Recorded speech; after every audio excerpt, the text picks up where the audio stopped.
전 세계적으로 아주 유명한 이름이 있어요. 아마 모르는 사람 아무도 없을 거예요. 아이들도 다 아는 이름. 그 이름이 뭐냐면 신데렐라. 몰라요? 모르는 사람들처럼 계시네. 다 아시죠? 여러분, 신데렐라 이름을 아마 모르는 사람이 없을 겁니다. 어렸을 적에 부모님을 신데렐라가 마음없이 나쁜 계모와 시기심 많은 언니들의 구박을 받으면서 살아가다가 마침내 왕자와 결혼해서 왕자비가 되어지는 이야기죠.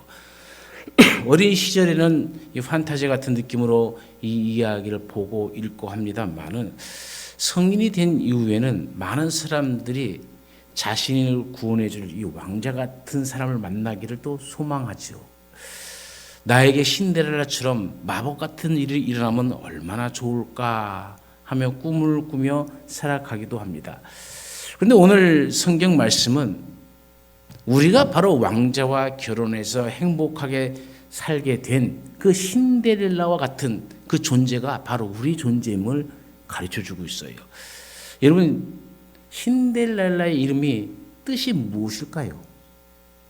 아마 신데렐라는 이름은 다 아는데 그 이름의 뜻을 아는 사람은 거의 없을 것이다 라고 생각을 해요. 이 신데렐라라는 이름의 뜻은 이 신더, 재를 말하는 겁니다. 재, 불태우고 남은 재 있죠. 그 재를 말하는 거예요. 이탈리아어입니다. 여기에 여성형 어미 엘라가 붙어서 만들어진 것이 신데렐라예요. 그럼 무슨 뜻이겠습니까? 재투성이인 소녀다라는 얘기예요. 재투성이인 소녀. 다시 말하면 맨날 엄마한테 또 언니들한테 해서 구박받고 그 추운 겨울에 불 떼고 그 죄를 뒤집어 쓰고 하는. 그러니까 보기 어때요? 온통 죄를 뒤집어 쓴 깨재재한 그런 소녀다 얘기를 그런 뜻이죠. 그런데 마치 그 모습이 우리의 모습과도 같다는 거예요. 죄악으로 인해서 망가지고 고통당한 우리들의 모습, 바로 이 재투성이인 셈이죠. 죄악으로 인해 우리들의 삶은 빛을 다 발해버렸습니다. 어둠만 남아있게 되었고 밝은 삶을 살고 싶지만은 이 캄캄한데 헤맬 수밖에 없는 인생이 되고 만 거죠. 그런데 어느 날 우리에게 이 왕자님이 다가오셨어요. 이분은 천지를 창조하신 창조주이시며 온 우주 만물을 다스리시는 왕의 아들이십니다. 누구십니까? 바로 우리 주 예수 그리스도인 줄로 믿습니다. 신데렐라에게 나오는 왕자가 구두의 주인을 찾다가 마침내 찾은 것과 같이 하늘의 왕자 되시는 우리 예수님께서 죄악으로 재투성이 된 우리들을 찾으셔서 마침내 찾아낸 바로 그리스도의 신부가 바로 나라는 존재라는 거예요. 그러므로 이제 우리는 예수님으로 말미암아 깨끗하게 씻음을 받았고 우리들의 신분까지도 이제 하나님의 가족, 즉 왕족으로 변화되어지는 놀라운 역사가 바로 우리의 삶에 나타나게 된 것이죠. 이사야 62장은 이스라엘 사람들이 바벨론 포로 생활을 끝내고 다시 고국으로 돌아왔을 때를 배경으로 합니다. 북이스라엘 사람들이 일찍이 먼저 아수리에 의해서 멸망을 당했죠. 남유다 사람들 역시 그 죄악으로 말미암아 바벨론 제국에 의해서 점령당해 멸망을 당하였습니다. 그리고 많은 사람들이 1차, 2차, 3차 포로로 잡혀갔습니다. 그런 그들에게 있어서 하나님께서는 여러 예언자들을 끊임없이 보내셔서 하나님의 뜻을 전하셨습니다. 지금 그들의 뺨을 타고 흘러내리는 눈물이 결코 그 눈물로 그치지 않고 더 환한 미소로 바뀌어지는 구원의 씨앗이 될 것을 명백하게 선포하셨습니다. 70년 뒤에는 이 모든 것이 회복시켜 주신다는 약속의 말씀을 주셨습니다. 뿐만 아니라 하나님의 백성들이 받는 영광을 모든 나라 사람들이 우러러보며 그들을 향해 새로운 이름을 부르게 될 것이다. 그리하여 그들이 주님의 손바닥에 왕관처럼 찬란한 존재로 드러나는 위대한 삶을 살게 될 것이라는 언약을 주셨습니다. 오늘 우리가 읽었던 4절 말씀을 보면은 너희는 헵시바이다. 또한 너희 땅은 뷸라다라고 헵시바 뷸라라는 이름으로 우리 이름을 바꾸어 주셨습니다. 오늘 본문에 나타난 이스라엘은 하나님이 너무나도 기뻐하시는 존재이고 하나님이 극진히 사랑하시는 존재입니다. 하나님이 제일 좋은 곳으로 축복하는 그런 존재라는 것이죠. 우리가 바라보는 우리의 시각과 하나님이 바라보시는 우리의 하나님의 시각은 다르다는 얘기입니다. 그러면 하나님이 우리를 어떤 존재로 보고 계십니까? 첫 번째는 하나님이 우리를 하나님의 면류관으로 생각하신다는 겁니다. 본문 3절의 말씀해 보십시오. 너는 또 여호와의 손에 아름다운 관, 내 하나님의 손에 왕관이 될 것이라 이렇게 말씀합니다. 하나님은 우리의 존재성을 얼마나 아름다운 표현으로 드높여 주십니까? 여러분, 사도 바울이 모든 교회를 사랑했지만 그 중에 가장 사랑했던 교회를 빌립보 교회라 얘기합니다. 빌립보서를 읽다 보면 구구절절히 사도 바울이 빌립보 교회를 향한 애정이 얼마나 아름답게 표현되어 있는 것을 느낄 수가 있습니다. 우리가 우리의 마음과 심령을 따뜻하게 해주고 사랑으로 막 생동감 있게 만들어주는 것이 바로 빌립보서 아닙니까? 이 빌립보서에서 사도 바울은 빌립보 교인들을 향해 뭐라고 얘기합니까? 4장 1절에 너희는 나의 기쁨이요 면류관인 사랑하는 자들이라 표현합니다. 빌립보 교회를 향한 사도 바울의 애정이 그대로 나타나는데 그것을 가장 나의 이 충만한 기쁨을 너희를 위해서 내가 죽을 수도 있다는 이 기쁨을 면류관이란 말로 표현을 하고 있어요. 그런데 하나님께서는 그 이상으로 우리를 하나님의 면류관이다 이렇게 얘기하고 있는 거예요. 1절 이전에 나타난 말씀에 보면 우리의 이름을 하나님께서 드높여 주시고 많은 사람 많은 백성들이 우리의 영광을 보게 될 것이라고 얘기합니다. 즉 우리에게 하나님의 영광스러운 일이 하나님께서 그 일을 행하심으로 우리의 삶 가운데서 하나님의 일이 만 백성이 볼 수 있게끔 나타난다는 거예요. 예수님을 믿고 영접함으로 우리에게 주어진 가장 위대한 선물이 무엇입니까? 그것은 바로 우리의 신분이 바뀌어진 것 아닙니까? 지옥 갈 백성이 천국 백성이 되어진 겁니다. 마귀의 자녀가 하나님의 자녀로 완전히 바뀌었습니다. 하나님의 은혜는 거기에 그치지 않는 겁니다. 우리가 하나님의 자녀된 신분에 걸맞는 자들이 될 수 있도록 하나님이 우리를 입혀주시고 거룩하게 단장해 주심으로 우리를 가꾸어 주신다는 겁니다. 신데렐라 이 제트성인 우리가 하나님의 자녀의 신분으로 바뀌는 겁니다. 여러분 이 은총을 항상 기억하시고 사시기를 간절히 축원합니다. 두 번째로 하나님은 우리를 헵시바와 뷸라라 생각하십니다. 피코델라 미난돌라라는 사람이 있습니다. 이 사람이 사람에 대해서 정의하기를 이렇게 정의했어요. 사람은 짐승이나 마귀처럼 될 수도 있고 천사나 하나님처럼도 될 수 있는 존재이다.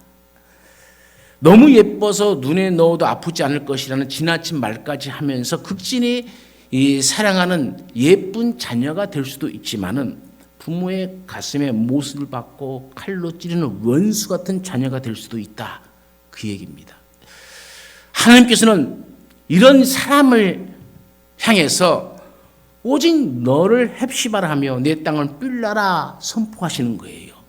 우리가 의로워서 우리가 모든 것을 잘해서 하나님이 우리를 사랑하는 것이 아니라는 겁니다. 우리의 마음, 우리의 성품, 우리의 죄성까지 모두 아시는 하나님이 우리를 향해서 너희가 헵시바다. 여러분 헵시바는 뜻이 뭡니까? 나의 기쁨이란 뜻이에요. 너희가 바로 나의 기쁨이다. 뷸라다. 이 땅을 뷸라라 할 것이다. 뷸라가 무엇입니까? 나의 사랑이란 뜻이에요. 죄악된 우리를 하나님께서 바라보시면서 너희가 나의 기쁨이고 너희가 나의 사랑이다. 이렇게 얘기하는 겁니다. 우리가 거하는 땅을 하나님께서 우리 때문에 사랑이 넘치는 땅 뷸라로 만들어주시고 바꾸어주시고 변화시켜 주신다는 겁니다. 우리가 여러분 누굽니까? 라고 하면은 내가 바로 헵시바입니다. 내가 바로 하나님의 기쁨입니다. 이렇게 이야기할 수 있기를 간절히 축원합니다. 우리가 섬기는 교회가 뷸라입니다. 하나님께서 세우신 우리 가정이 하나님의 가장 사랑을 받는 장소 뷸라입니다 라고 고백할 수 있는 우리의 삶이 되어지길 바랍니다. 물론 우리는 연약하여 하나님을 실망시켜 드린 적이 너무나도 많이 있습니다. 그럼에도 불구하고 하나님은 여전히 하나님의 기쁨과 사랑이라는 표현으로 우리를 바라보고 계시는 거예요. 여러분, 우리가 자녀를 키우다 보면 자녀들 우리에게 매우 기쁜 존재가 될 수도 있죠. 반대로 우리의 가슴에 칼을 대는 존재가 될 수도 있잖아요. 사실 우리가 자녀 때문에 얼마나 기쁨을 많이 누렸습니까? 그러나 또 한편으로는 얼마나 많이 가슴 아픈 일이 많았습니까? 마찬가지로 우리의 신앙적인 모습도 마찬가지 아니겠습니까?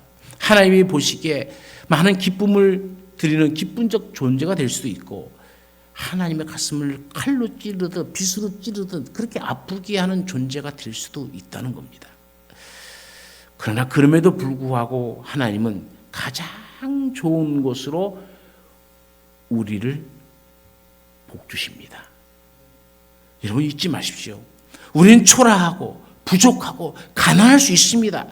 그러나 하나님은 여전히 우리를 헵시바로, 우리가 속한 곳을 뷸라라, 그렇게 바라보시고 복을 주신다는 겁니다. 그러면서 사절에 말씀하시기를 다시는 버리지 않겠다라고 얘기합니다. 여러분, 하나님이 우리를 이토록 기뻐하시고 사랑하신다는 사실을 잊지 말아야 됩니다. 그 사랑을 아는 자가 건강한 자요 진정 복된 자인 것이죠. 다윗은 그것을 알았습니다. 그래서 시편 8편 4절에서 뭐라고 노래합니까? 사람이 무엇이간데 주께서 저를 생각하시며 인자가 무엇이간데 주께서 저를 권고하시나이까. 나 같은 자를 어떻게 하나님께서 이렇게 생각해 주시고 이렇게 사랑해 주시나이까. 그 표현입니다. 우리도 하나님이 이 사랑을 확신해야 튼튼하고 건강한 신앙인이 될 수 있는 겁니다. 이미 여러분과 저는 하나님의 기쁨이 대상이 되었고 사랑의 대상이 되었습니다. 회개하고 죄사함 받고 예수 그리스도를 믿는 모두는 누구든지 우리 하나님의 기쁨이 대상이고 사랑의 대상인 줄로 믿습니다. 이 사실을 우리 삶 속에서 한순간도 잊지 마시고 오늘도 이 감사와 이 기쁨으로 사시기를 간절히 축원합니다. 세 번째로는 하나님은 우리를 신부라 생각하십니다. 오늘 5절 말씀해 보십시오. 마치 청년이 처녀와 결혼함 같이 내 아들들이 너를 취하겠고 신랑의 신부를 기뻐함 같이 내 하나님이 너를 기뻐하시리라 말합니다. 여러분, 신부는 그 자체로서 신랑에게 기쁨이 되어집니다. 신부가 뭘 잘해서 신랑에게 기쁨이 되는 것이 아닙니다. 그것이 사랑이죠. 무엇을 잘해서 기쁨이 되어진다면 그건 조건입니다. 거래입니다. 그렇지 않습니까? 예수님과 신자는 바로 이 신랑과 신부의 관계입니다. 그렇다면 예수님은 우리가 뭘 잘해서 그것을 보고 기뻐하시는 것이 아니라 신부라는 존재 자체로서 기뻐하신다는 거예요. 그게 사랑입니다. 그게 하나님이 우리를 향한 사랑입니다. 그래서 신부되는 신자 쪽에서는 내 쪽에서 뭔가 잘한 게 있어야 신랑이 받아줄 것이라 생각한다면 결국 자기 자신을 바라볼 수밖에 없는 거예요. 그래서 뭔가 잘해보겠다고 이렇게 하면 신랑이 기뻐하지 않을까 하는 그렇게 생각되어지는 것이 보여질 때에 나는 그것에 이르지 못하고 나는 그것을 따라갈 수 없을 때에 자연히 낙심하게 되고 불안하게 되어지는 거예요. 그래서 결혼해갖고요, 사랑한다고 결혼해갖고 젊은 사람들이 우울증에 걸려요. 왜 우울증에 걸립니까? 이 불안 때문에 그런 겁니다. 거기에 다다를 수 없는 자기 자신을 보면서 고민에 빠지고 낙심하게 되고 그러다 우울증에 걸리는 거예요. 심하면 그게 의처증까지 또는 의부증까지 가게 되어지는 거죠. 신부는 신랑을 의지하기만 하면 됩니다. 신랑이 잘 되면 그 신부는 저절로 잘 되는 관계 아닙니까? 신부인 내가 잘하려고 할 필요 없이 신랑이신 예수님이 잘한 그 행동을 바라보고 기뻐하고 의지하면 되는 겁니다. 이것이 신랑이신 예수님께 기쁨이 되어진다는 거예요. 이것을 가리켜서 우리는 기독교 신앙이라 얘기합니다. 오늘 스바냐 선지자를 통해서 하나님께서 우리를 바라보시는 관점을 다시 한번 생각해 보십시오. 우리가 찬송을 부렸죠. 너의 하나님 여호와가 너희 가운데 계시니 그는 구원을 베푸실 전능자시라. 그가 너로 인하여 기쁨을 이기지 못하여 하시며 너를 잠잠히 사랑하시며 너로 인하여 즐거이 부르며 기뻐하시리라. 우리는 이와 같이 하나님의 사랑의 고백의 말씀을 들을 때에 너무나 큰 놀라움과 감격에 사로잡히게 되어집니다. 어떻게 내가 하나님의 기쁨이 대상이 되어졌고 어떻게 내가 하나님의 그 사랑의 고백의 대상이 되어줄 수 있을까? 우리는 그저 하나님 앞에서 입을 다물고 그 사랑에 감격하여 눈물을 흘릴 뿐이죠. 누가복음 7장에 나오는 죄인이 한 여자를 보십시오. 주님의 사랑에 감격해서 그저 눈물을 흘릴 뿐입니다. 그리고 눈물로 그 발을 적시고 머리털로 씻고 그 발에 입 맞추고 향유를 붓는 것 아닙니까? 이 여인은 주님의 극진한 사랑과 그 기뻐하심을 받고 이 여인이 주께 드릴 수 있는 가장 아름다운 것으로 응답하며 주님 앞에 나아가는 겁니다. 한 달란트 받았던 어떤 종처럼 불평 섞인 냉정한 반응을 하지 않고 눈물과 사랑으로 응답하는 겁니다. 주님은 그 여자를 보시고 기뻐하시며 더욱더 그를 사랑하며 칭찬하셨습니다. 주님 오시는 날까지 이 여자가 행한 일을 기억하라라고 말씀하셨습니다. 주님은 회개하고 죄의 사함을 받고 구원받은 사람들을 보시고 우리를 보시고 너무나 좋아하시고 너무나 기뻐하시고 너무나 사랑하십니다. 우리는 자주 넘어집니다. 그럼에도 불구하고 우리는 하나님 앞에 자기 본 모습 그대로 나와야 됩니다. 그런데 인간은 이런 자신의 모습을 가리려고 위장을 합니다. 마치 아담이 선악과를 먹고 자신의 부끄러움을 알게 된 후에 무화과 잎으로 그 부끄러움을 가린 것처럼 인간은 항상 자신의 약점과 부끄러움을 가린 채 하나님 앞에 나오려고 합니다. 이것이 습관이 되어서 항상 자신을 가리고 있다 보니까 또 실패하고 또 넘어지고 주님의 사랑이 있어야 살 수 있는 불쌍한 자신의 존재성에 대해서 깨닫지를 못하고 계속적으로 넘어지고 실패하는 모습으로 살아가게 되어지는 거죠. 이런 사람이 주님의 사랑을 필요로 하겠습니까? 오직 필요한 것은 자신을 더욱 철저하게 가리고 위장할 수 있는 수단과 방법밖에 없죠. 인간이 아무리 믿음을 외친다고 해도 믿음으로 굳건히 살아가지 못합니다. 세상 환경에 따라서 이리저리 변하고 흔들리고 있는 것이 솔직히 우리의 모습 아닙니까? 그런 우리의 모습을 그대로 가지고 하나님, 내가 아프면 하나님 내가 아픕니다. 하나님 내가 속상합니다. 하나님 내가 이것 때문에 너무 가슴이 아픕니다. 솔직히 하나님 앞에 진실됨으로 나와야 되지 않겠습니까? 우리의 있는 모습 그대로 주님, 내가 바로 그런 인간입니다. 주님이 아니면 실패하고 멸망에 떨어질 수밖에 없는 인간이 바로 납니다. 그래서 나에게는 오직 주님의 사랑만이 희망이고 힘이고 빛입니다. 내 마음이 주님의 사랑으로 가득 채워지기를 원합니다. 이런 고백을 하며 주님 앞에 나와야 되는 것이죠. 이것이 바로 주님의 사랑을 필요로 하고 살아가는 신자들입니다. 이런 우리에게 하나님의 은총이 함께하기를 간절히 축원합니다. 네 번째는 오늘 우리가 본문 읽지 않았지만은 하나님은 우리를 딸이라고 부르십니다. 11절 말씀을 우리 같이 한번 성경책을 폈으면은 같이 한번 합독해 보십니다. 11절입니다. 여호와께서 땅끝까지 선포하시되 너희는 딸 시온에게 이르라. 보라 내 구원이 이르렀느니라. 보라 상급이 그에게 있고 보응이 그 앞에 있느니라 하셨느니라. 우리를 딸이라 칭하는 거예요. 하나님은 인간의 이 실패 속에서 하나님의 참된 백성을 찾으십니다. 그리고 그 백성을 향해서 너희는 내 딸이다 그래요. 요즘은 딸이 얼마나 이쁨 받습니까? 저도 저희 가정에서도 딸을 5 낳고 저를 낳았어요. 그러니 제가 얼마나 귀한 아들이겠습니까? 아들을 얻었다고 제가 겨울에 태어났는데 겨울에 잔치를 벌릴 정도였어요. 너무너무 기뻐갖고 딸 5 만에 드디어 아들 낳았다 그러면서 우와 우리 아버님이 고함을 질렀다고 합니다. 근데 요즘은 아들이 시세가 없어요. 다들 결혼하는 사람들 보면 아들 낳고 싶어 딸 낳고 싶어 하면 90%는 딸 낳고 싶대. 그러잖아요. 우리가 흔한 말로 아들 낳았고 아들 하나면 어쩌고 둘이면 어쩌고 딸 하나면 어쩌고 딸 둘이면 어쩌고 하는 이야기들이 세상에 돕니다. 이쪽에도 딸이라는 것은 참 귀한 존재예요. 그러지 않습니까? 딸은 집안의 꽃이기도 하고 기쁨이기도 합니다.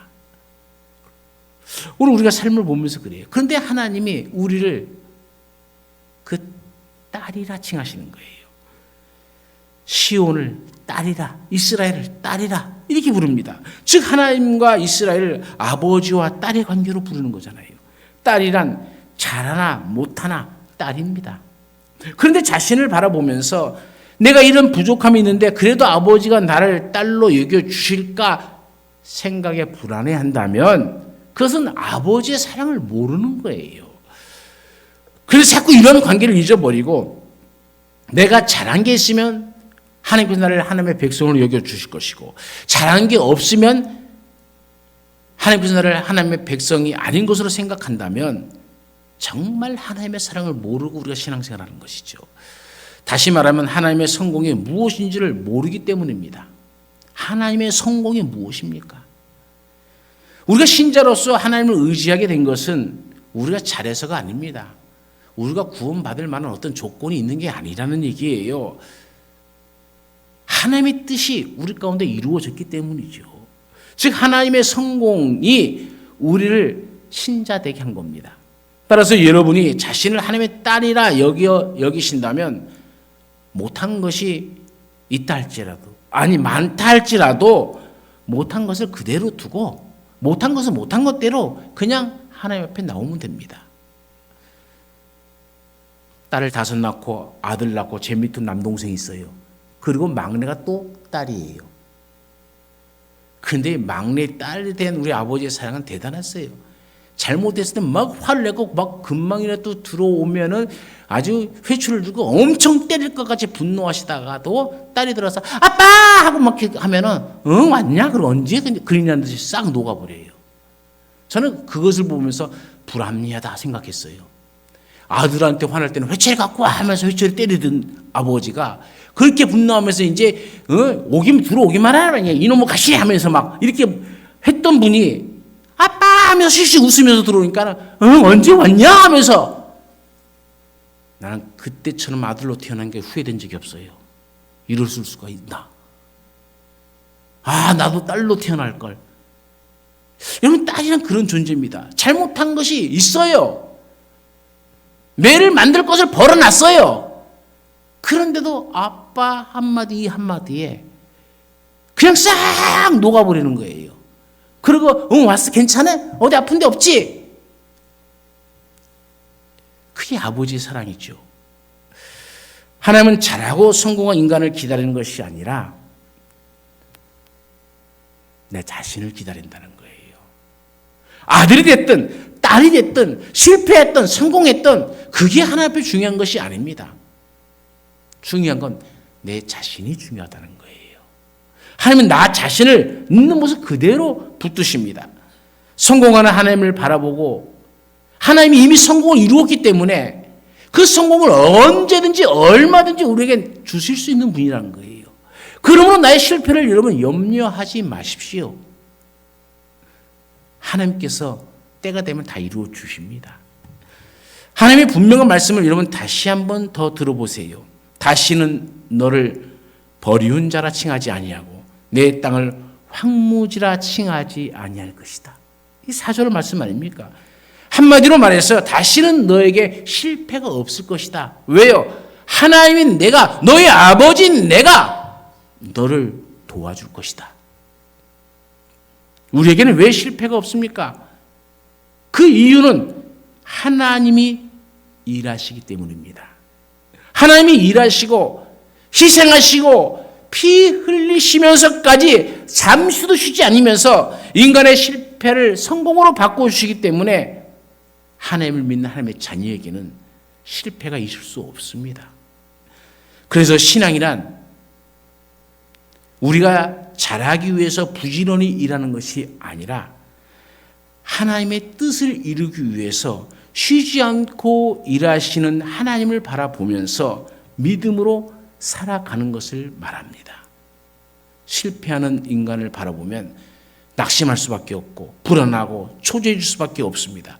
그러나 전지전능하신 하나님을 바라본다면 낙심할 이유가 없습니다. 신자는 자신을 바라볼 때마다 그래 나는 실패할 수밖에 없는 인간이다. 그러나 실패를 성공으로 바꾸시는 하나님이 계시기 때문에 나는 반드시 성공한다. 이런 마음이 있어야 되는 겁니다. 그럴 때 낙심하지 않고 흔들리지 않고 든든하고 굳건한 신앙인으로 살아갈 수가 있는 것이죠. 바로 그런 사람들이 참된 이스라엘이고 참된 시온이라는 것을 깨달아야 됩니다. 오늘도 우리는 우리 자기 자신을 바라보지 말고 내 삶을 통해서 하나님이 우리를 바라보시면서 네가 heb시바다, 네가 뷸라다, 다시는 너를 버림받은 자라, 내 땅을 황무지라 칭하지 아니할 것이다. 내가 네 삶을 반드시 성공으로 이끌 것이다 라고 말씀하시는 하나님의 음성을 귀에 기울이시고 있는 모습 그대로, 아픈 모습 그대로 나와서 하나님께 영광 돌리고 하나님의 은총을 받는 우리 삶이 되시기를 간절히 축원합니다. 언제나 우리 가운데 함께 하신 하나님, 그 사랑, 그 은혜 가운데 살면서도 깨닫지 못하는 우리의 모습 때문에 하나님 얼마나 또한 가슴 아프십니까? 하나님께서 우리를 바라보시면서 다시는 너를 버림받은 자라 부르지 아니할 것이다. 내 땅을 황무지라 하지 아니할 것이다. 너는 나의 기쁨이요 너는 나의 사랑이다라고 말씀해 주셨습니다. 그리고 우리를 위해서 지금도 부지런히 일하시는 이미 성공하신 우리 하나님께서 그 성공의 길로 우리를 인도하여 주실 줄로 우리는 믿습니다. 이 믿음대로 되어지는 역사가 우리 삶 속에 나타나게 하여 주옵소서. 모든 사람들이 하나님 앞에서 우뚝 선 우리들의 모습을 바라보게 하시고 새 이름으로 일컬음을 받는 백성이 되어서 이제 우리의 이름이 heb시바요 뷸라라는 담대하고 당당하고 사랑받는 기쁨의 이름을 갖는 모든 자녀들의 삶이 되게 하옵소서. 언제나 함께 하시는 예수님의 이름으로 기도드리옵나이다. 아멘.